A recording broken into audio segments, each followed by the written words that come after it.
Hello, everyone. Thank you for joining us today. We're going to be running through renewing your database as the first kickoff in our spring cleaning webinar series. I'm Andy Curran, I'll be your presenter today.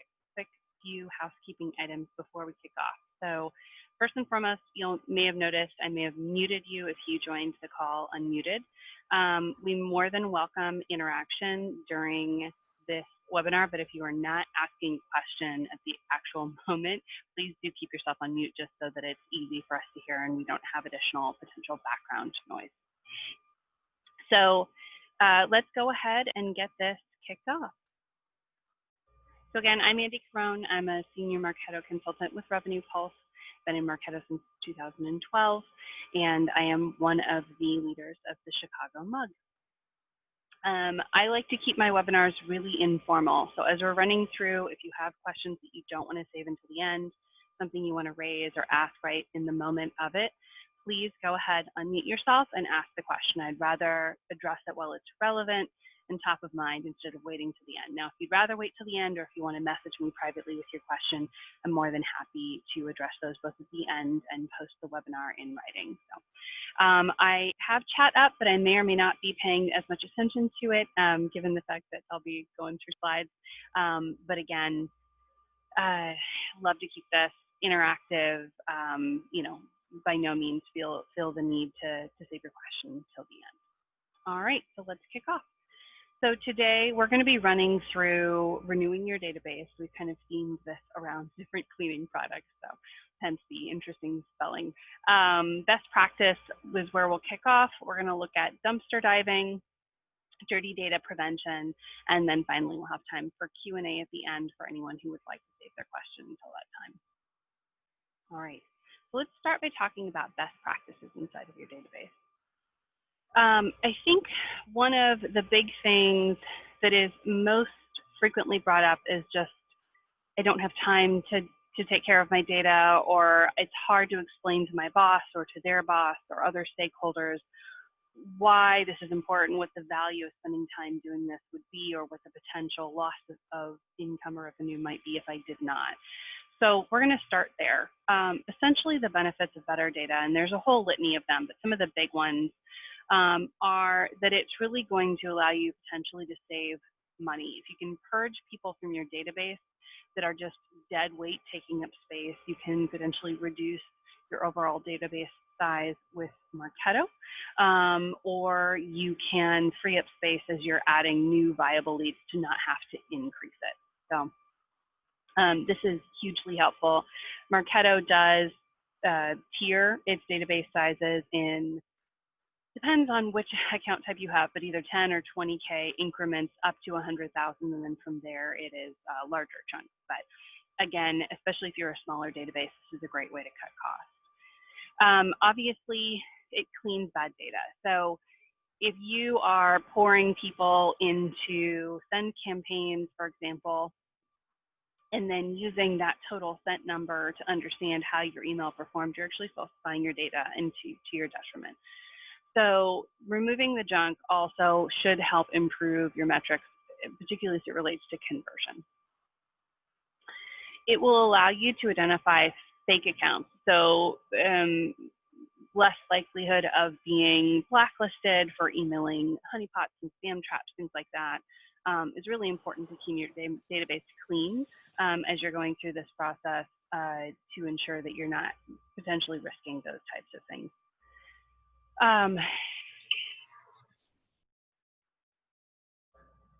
Sorry, just muting a few people. All right.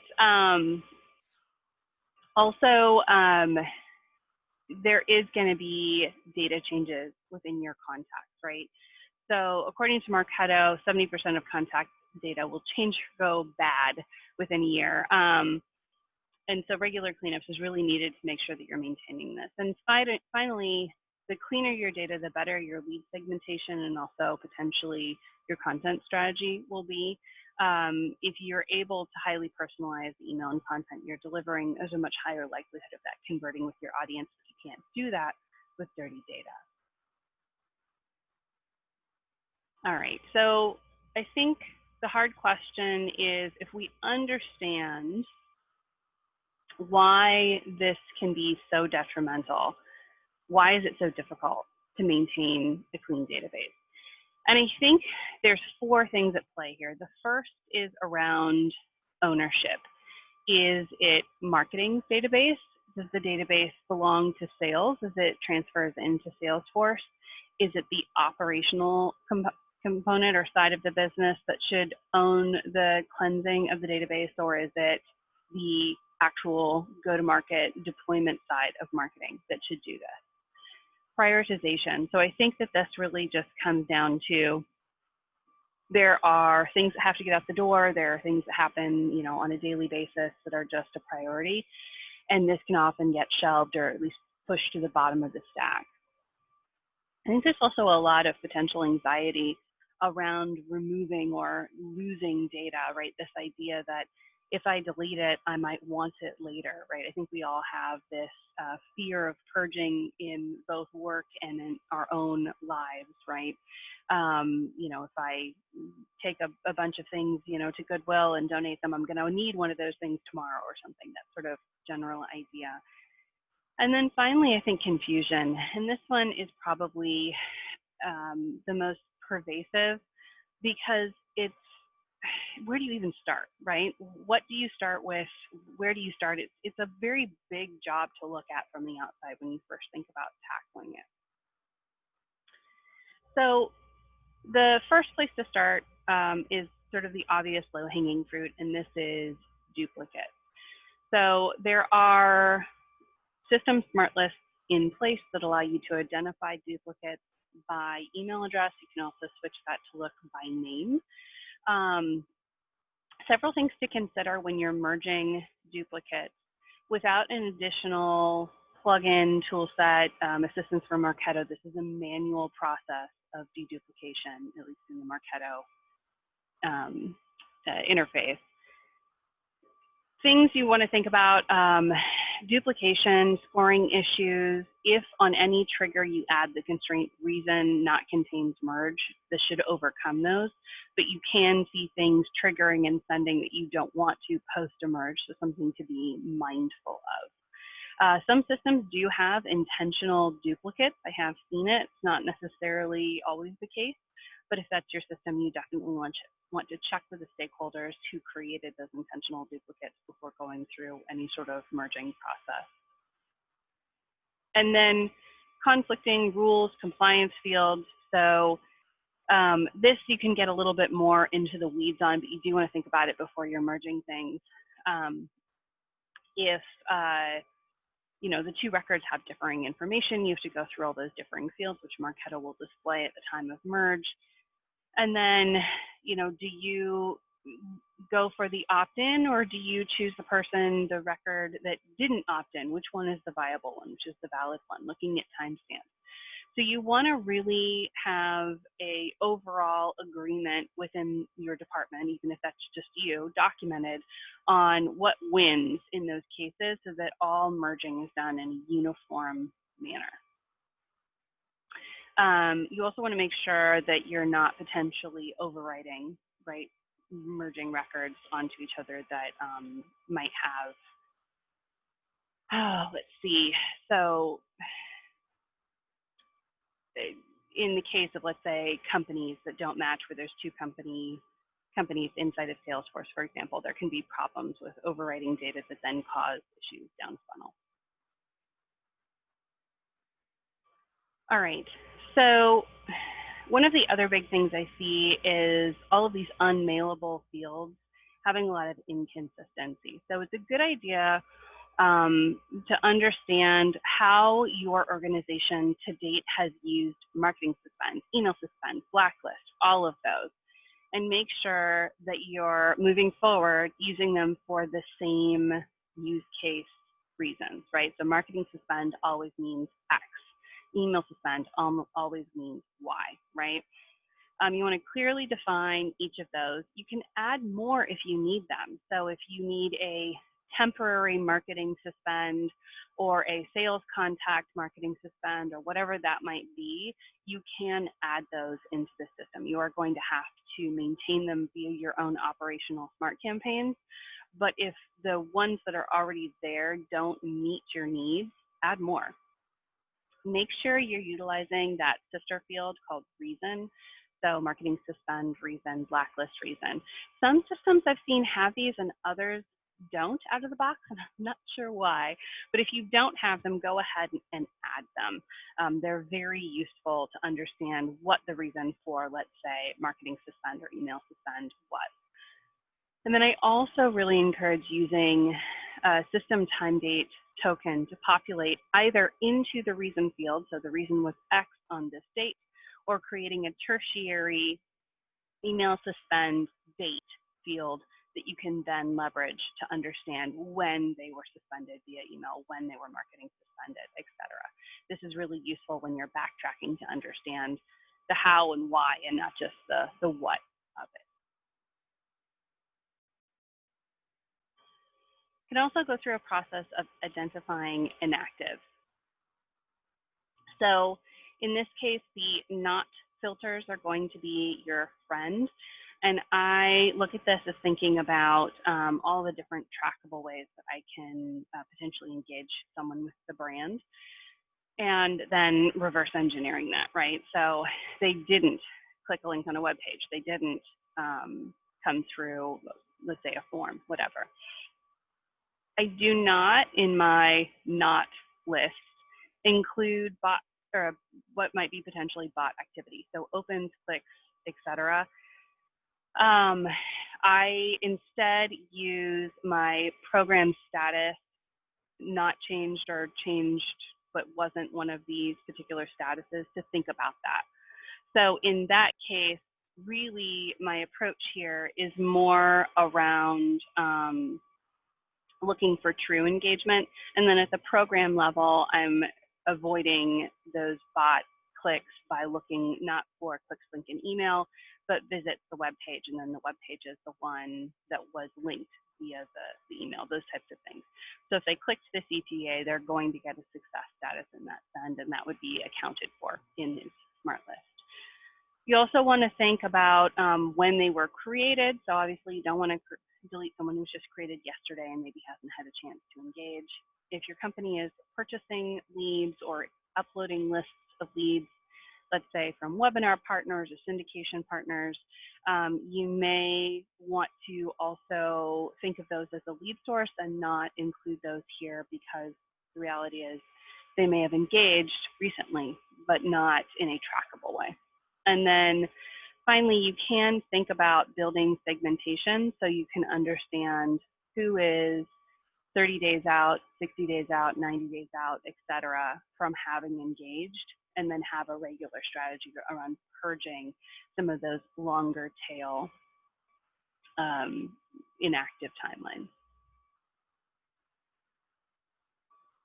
All right. And then delete, right? So you can go through and you can remove people from your database. I know it feels like you might be losing something, that there is a potential for lost revenue, all sorts of other things, right? But ultimately, at the end of the day, there is low-hanging fruit, and then there's stuff that's probably just wise to delete because it hasn't converted to date, and it's just clogging up the works. So anything that's been recently deleted in SFDC is visible in here, and you can set up a either triggered smart campaign if you want to auto delete those, or if you don't want to go through that process, you can create a smart list to review them and then decide which ones to delete. Unsubscribes. So Marketo actually does retain in its backend email addresses that are unsubscribed. So if they're deleted from the database and then re-entered later, they will be remarked as unsubscribed at time of creation. So you don't really have to worry about that component too much when you delete them. It's more about, just understanding that that will occur and making sure that your bosses are comfortable with that, I think, and that you're comfortable with that. But ultimately, at the end of the day, if there's no sales opportunity, the sales isn't working them and they've unsubscribed and been inactive for however long, you may decide that it's just not worth keeping them in the database. You may have sales come to you and say, hey, we've pulled together this list of all these people that have been inactive. We reached out to them 40 times. We've never gotten anything back. They're not viable. Can we just remove them from the database? And that's a great way to create partnership between yourself and sales ops, unless you are sales ops also, in which case you can just, ask yourself for approval. And then the invalid emails, the ones that bounce over and over and over again, these are also an opportunity to delete. Now, I always, always, always export any list with every single column I can get out of the system before deletion. For some reason, something goes wrong, I can at least retrieve some data if there are deletion errors. And also these lists can be pushed into advertiser syndication efforts elsewhere. And then if you put UTMs on those links, then you're able to potentially track that they were deleted and re-entered the database through one of those efforts. Now, I say this with a huge caveat. It is also possible to delete people from Marketo and not Salesforce. I do not advocate for this necessarily unless it's absolutely needed, but this is possible. So through a process of creating a modified sync with Marketo, you can actually remove them from Marketo and not Salesforce. So in this case, you would create a field that says do not sync to Marketo. You would mark it true for all of the individuals that you wish to delete, and then you would remove them from just Marketo. So this looks something like this: remove from CRM, false. So you're deleting the person in Marketo. They would stay inside of Salesforce, and then you reach out to Marketo prior to the delete to change the sync in order to set a rule that says if do not sync to Marketo is set to true, that they are not to sync down from Salesforce into Marketo. Unlike the usual automatic sync for anything that's in Salesforce syncing into Marketo, this would cease that. There can be possible duplicate issues. There can be issues with being able for Marketo and Salesforce to see the same person if they come back into Marketo, et cetera. There's a whole litany of things that can go kind of sideways on this. But again, it's possible. So if you have a use case for this, it is available if really needed. All right, let's talk about dumpster diving with your data. So I always like to take lead lists that I'm planning on deleting and push those over into LinkedIn, Facebook, any of my ad networks that I have already set up via the admin launch point integration with AdBridge, so that I can potentially field them in one of those and see if there's any value. Again, this is a scenario where you would use UTMs to indicate that this was like a Wake the Dead campaign with deleted leads. So if they do come back in, you know that that was a successful effort.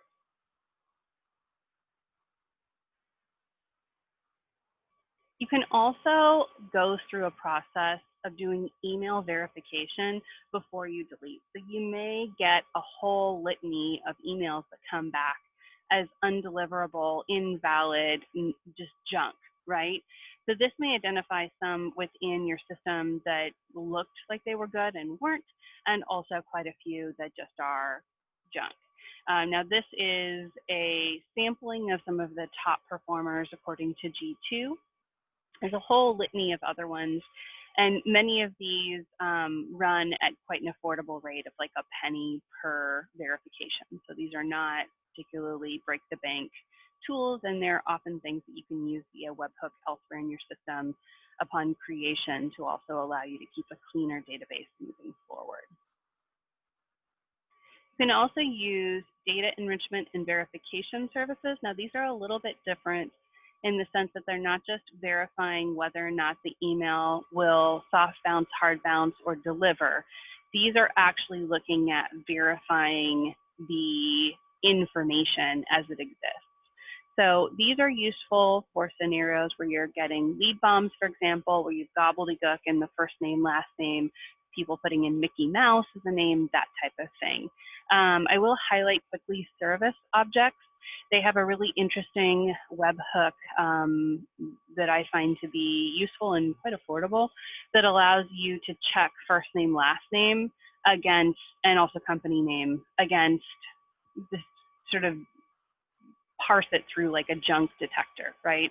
So it'll come back and say this first name or this last name or the whole name does not look valid, right? This just doesn't look like something that is a person's name in anywhere in the world, right? And they do look at this globally. All right, so let's talk about, once you have your data cleansed in a better place, moving forward, dirty data prevention, so keeping your house clean long term. So first and foremost, it's really important to locate the sources of any sort of repeat offenders of invalid data or junk.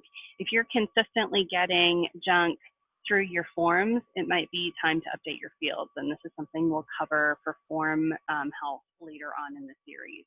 If you have data providers and that one data provider is always just sending you junk, time to cut the cord, right? Partners, do you need to parse their list better before uploading it? Is it maybe not a partnership that's yielding good information to begin with? When your lists are being uploaded, are the field marketing managers maybe not taking the time to go through and check them? Is stuff being entered in CRM by sales that's just junk? Or your API is sending over information that's not valid? You can create alerts for a variety of different things inside the system. Now, I wouldn't do this until the house is clean. You're probably going to get a ton of alerts before this happens, but you can create alerts for duplicates, people who are deleted from SFDC. In this case, we've created an email or email address duplicate alert, and then we're cloning this to create a duplicate for full name as well. Now, obviously, not all full names are going to be actual duplicates. They may be just somebody who happens to have the same name, but this is a way to keep a finger on the pulse of your database as data is added. If you either have a smaller database or you have a team of people, or even, let's say, a summer intern who can handle this type of thing. Now, it is important to note here that you cannot pull that filter over twice for an OR statement. You do have to create separate triggered smart campaigns in order to run this.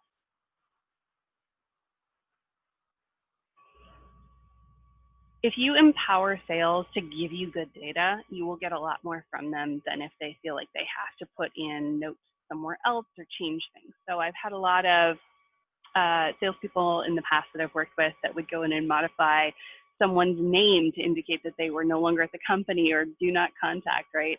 Or they'd put it in the job title. Other fields that I'm using for other purposes that suddenly make that field no longer usable for dynamic insertion or for parsing or whatever else it might be. So working with your CRM team to create a Boolean field for no longer at company helps to empower sales to notify you when someone isn't at the company anymore, and you can take action from there. You can use Smart Lists to monitor your overall database for a variety of things. Now, there are quite a few system lists around unsubscribed people, marketing suspend, possible duplicates based on an email address, bounced, etc.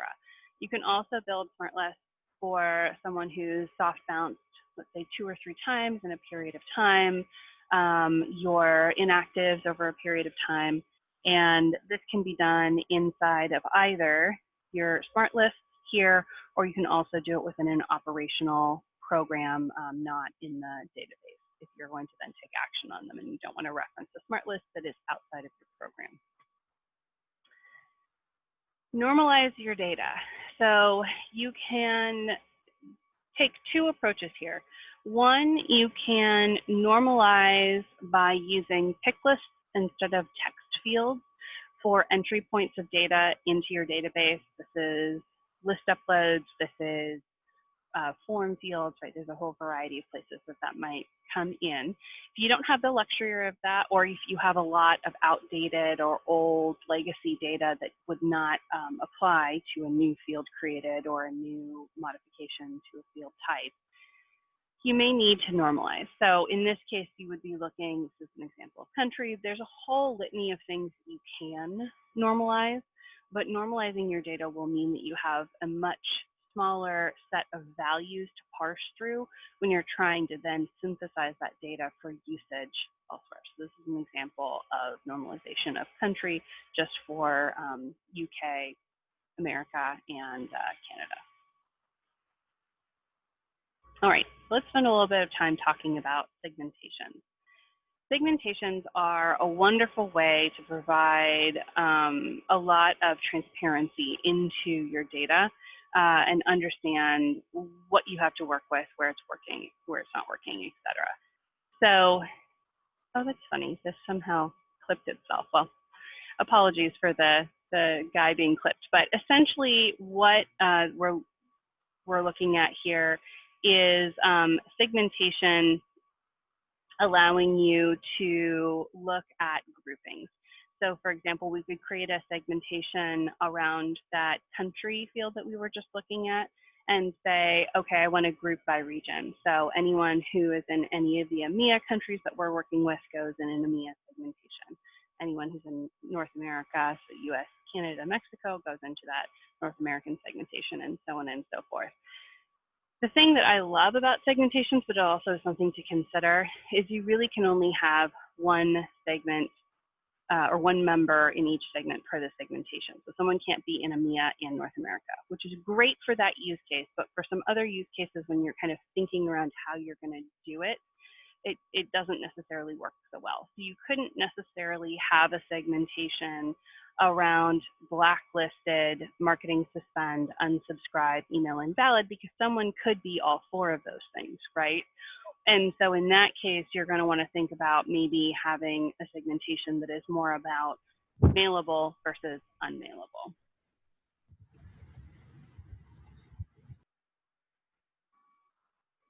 All right. So we can also look at using operational programs based on this segmentation. So in this particular instance, we're taking a single segmentation and then using that to set 3 different values within the system. So this can be a way where you can take the data, parse it into a segmentation, and then use that segmentation to write into additional fields.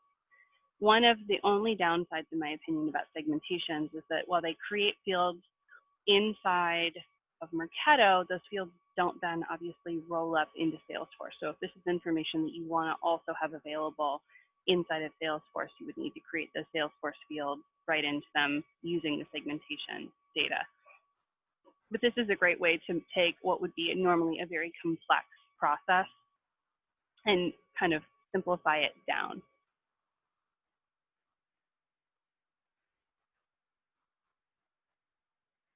All right. There is a REST API for duplicates. Now, I won't go into all of the litany of things you need to think about when you're using this, because obviously when you're merging at scale, there's ad nauseum a whole rabbit hole of things that you really need to think about as far as what wins, under what circumstances, you know, if the timestamp is here and here for when they MQL, do I have to pick one? Is there a way to keep both records, right? All those types of things. There is a lot of conversation within the community boards about this, particularly from Stanford. So if this is an area that you want to explore either yourself or with a developer, I fully recommend digging into this more in the community. And if you have questions about this, feel free to reach out to me after the webinar and I can point you to those resources. You also have the option, if you have budget, of investing in data management. So again, these are some of the top performers from G2. And these tools really look at managing sort of that duplicate overall database health, all of it pulled together, right? So they're kind of the full package. But then again, you would pay for that full package. So just something to put sort of in the back of your mind if this is something your organization is considering. These do exist. You can also find a fairly exhaustive list of these inside of Marketo's LaunchPoint partner web page. All right, so just going through a quick review here to wrap up. I really do recommend starting by tackling one area at a time. It's going to make it feel less just large in scope and much more manageable. Make sure that you're putting time on your calendar. I recommend every 6 months to tackle this.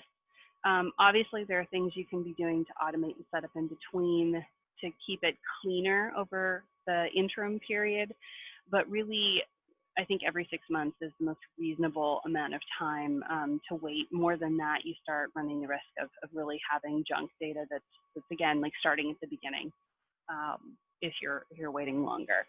And I don't know if it's an option for you, but it might be worth thinking about spending a couple days on this and sort of freezing your calendar if at all possible. And I recognize that that is not an easy task in many organizations. But basically saying, this needs to happen at this time, whether you schedule it, let's say, in that little interim week in between you know, Christmas and New Year's or whatever, if the office has to be quiet at that time. But essentially, you know, unless something's on fire or you have a pre-scheduled whatever, nothing else new comes in during this period of time because the system's frozen at this time for maintenance. Make sure you document your process after you've done it once, just so you understand what you did, how you did it, so that it's repeatable, and also you can look for opportunities to simplify that moving forward. Also measure your improvement. So think about just taking overall stock of the database, where your percentages of, let's say, junk is before you delete versus after. I think this is really useful, especially for quarterly reviews. And then also any improvements in deliverability, open rates, conversion metrics, et cetera, after your database has been purged are also valuable and valid for this particular process. And again, continue to look for opportunities to automate and streamline. Automation, as we know, is your best friend, and there are ways to automate data cleanliness as well.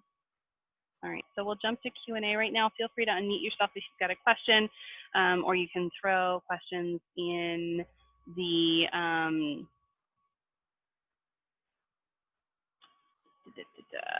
okay, I've got one question already.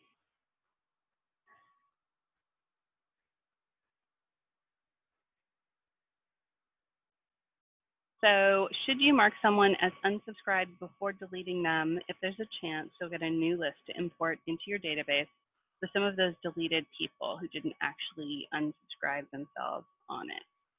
So I would only ever use unsubscribe in a scenario where someone actually did unsubscribe.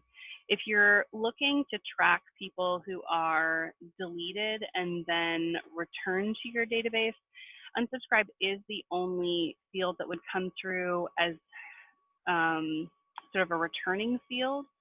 But I don't know that I really wouldn't approach it this way. I'll reach out to you offline, and we can dig in on other ways to think about handling this from more of a operational perspective as far as list uploads go, et cetera, versus looking at using that unsubscribe Boolean field.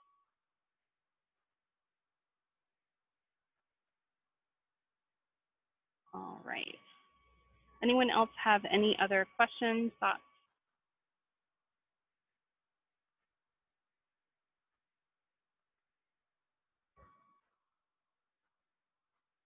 All right, well, I'm going to go ahead and stop recording. It's been an absolute pleasure spending some time with you this afternoon. We look forward to seeing you at our next session for this webinar series. And please feel free to email me after if you have additional questions you think of post the webinar.